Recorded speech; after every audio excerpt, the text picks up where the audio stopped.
Hello, everybody. Welcome to the Canadian Shield. My name is Sterling. I'm your host. I'm going to start talking more about freedom of speech. I said I would. I ran a poll. Everyone wanted me to that answer the poll. I had quite a few people answer it, and freedom of speech was at the top of the list.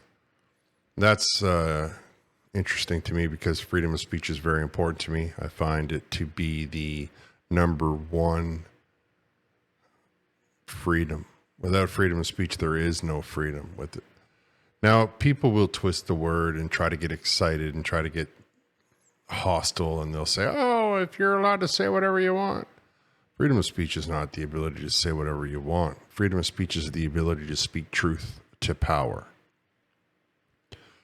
Now, I'm going to get into it, and I'm going to do it often because it's important to me, and I'm just going to start saying it until people understand it. But I'm going to start by talking about three little stories that are out right now, because as the left gets closer and closer to global collapse, they begin to abandon all the principles of democracy that they claim to hold true and start to go into the totalitarian, fascist, communist, that they are the Marxist ideology that they follow. However, before I get into it, I would encourage you to like, comment, subscribe, hit the notification bell, share this channel with all of your socials. I'm trying to get a wider audience, and I get a lot of censorship. So any assistance that you're willing to give me, I appreciate. So as we begin this journey, as I try to show you all how freedom of speech should be the only right that you care about, should be your number one priority, because without it, we have no rights. There is no freedom if you don't have the right to confront authority. And remember, that's what the freedom of speech is. It's the right to tell those in power that they are wrong. It's the right to tell those in power that you have a different idea. It's the right to tell those in power that you don't agree with them. Now, you look around at some of the leaders we got in this world today. Their egos are far too fragile. They cannot stand to hear the smallest criticism. And when you look at some of the people online who can't stand to hear the smallest criticism, you can see how censoring yourself or permitting censorship is actually only catering to the most weak characters on earth. Sure, they might have money, but that doesn't mean that they're good, that they have a strong character, a person. It just means they got money, which is artificial. That's a different video. I'm going to start by talking about Brazil because it's a great example of what we're looking at. In Brazil, they have a far left totalitarian government that masquerades as being into democracy, but the closer that these far left governments come to being removed globally, the less they pretend to be about democracy, and the more they embrace their Marxist roots, their totalitarian roots. And Brazil is no exemption to that. So Brazil is got a lot of people that use X. And of course, Elon Musk is a strong proponent of freedom of speech. And remember, freedom of speech doesn't mean you get to call people names. It doesn't mean that you get to, level threats at individuals. But it does give you the right to say, hey, I don't agree with what you've done, and here are my reasons why, which oftentimes can be worse, right? I mean, you can call a person a name and they'll ignore it, but when you say to somebody, you're wrong, they lose their mind. Instead of learning how to accept those mistakes and grow from that as a human being, they freak out. And for some reason, for reasons that I understand, we permit this. We tell ourselves when we come home and our wife says, do these pants make my butt look big? Or when our husband says, how does my hair look, even though most of it has fallen out? Or we kind of tell ourselves that by not saying the truth, we're not hurting people's feelings. And really the issue should be people being able to hear it without losing their minds. The character flaws need to be removed. Now, I'm going to show you this one picture right here. Here is the people that want change in Brazil. And here is a rally for the current leadership in Brazil. Now, the current leadership is all the courts, it's all the police. Look at the small group of people that are here, but look at the amount of people that are up on the stage. Look at how many people on that stage need to be told that they are important, who feel like they needed a chair up on the stage so that they could talk to the rest of the party supporters. So when people in Brazil criticize those, Brazil wants them to be punished. They don't want to say, oh, our policies may have been a problem. They don't want to do any of that. They just want to say, hey, let's get X to tell us who they are and where they live. And X said, no, we're not doing that. And then they tried to go into court, and the judges were handpicked by the president of the country. So of course they're going to do whatever the person that picked him wants. So they threatened X's representative with imprisonment and then froze their bank accounts. This is a tactic that the far left likes to use, it seems. They want to freeze all your money. They want to put you out on the street because you didn't say yes or no, sir? Come on, man. Because you wanted to defend the rights and freedoms of people to speak to you. The fact that you went to that extreme only supports the position. Anyway, that's my opinion on that particular aspect. Like Brazil, like you have people who are fragile and can't stand to hear criticism, so they want to clamp down. So what did the guy do? Did he say, oh, we're going to work this out? Did he say, oh, we're going to hammer this out? No. He banned the entire platform like some sort of third world dictator. He just locked it out of his internet. And now we see why it's so important. All of a sudden, because people don't agree with him, he's not going to let them say what they want to say. That's how fragile, that's how far he's willing to go. That's how totalitarian this group of people is. And it's just one example, but I'm trying to get you to appreciate the severity of the fragility of these egos. Here's another great example. This fella, his name is Robert Reich. Yeah, Robert Reich. And he wrote an opinion piece for a newspaper that says that Elon Musk should be threatened and arrested because his platform allows people to say whatever they want. Now he's saying, oh, they're allowed to use misinformation. You know what's funny in my mind about this word misinformation and disinformation? You never hear people on the right saying it. People on the right look at something, if they don't believe it, they don't believe it. They're stronger than that. They're like, no, I don't believe that. I'm good, and they move on. People on the left tend to follow the crowd, right? Like the lemming off the edge of the cliff.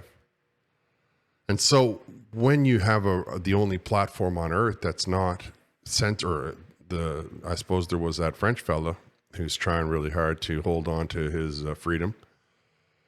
When you have these people who say, no, we're not going to limit people from telling their opinion, and the far left sees that is allowing people to have a community to come together so that they can understand all of how many people out there disagree with the policies of the British Prime Minister, the Brazilian Prime Minister, the Argentinian Prime Minister, the Canadian Prime Minister, the German Chancellor.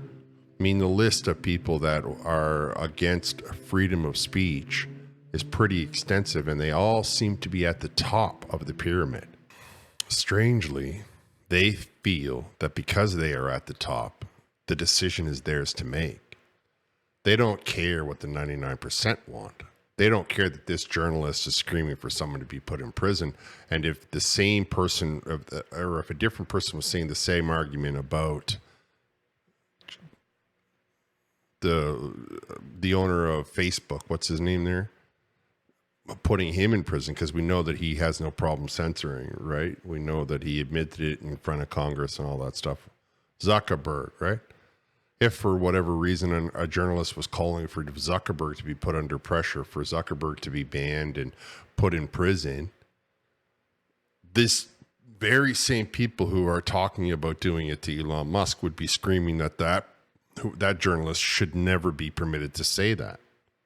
This guy, Robert Reich, who loves censorship, thinks that because I don't agree with his position, he has the right to censor me, but I don't have the right to censor him. And somehow he feels that he gained that right because he used to work for the Biden administration and because he was the one that was put in the paper.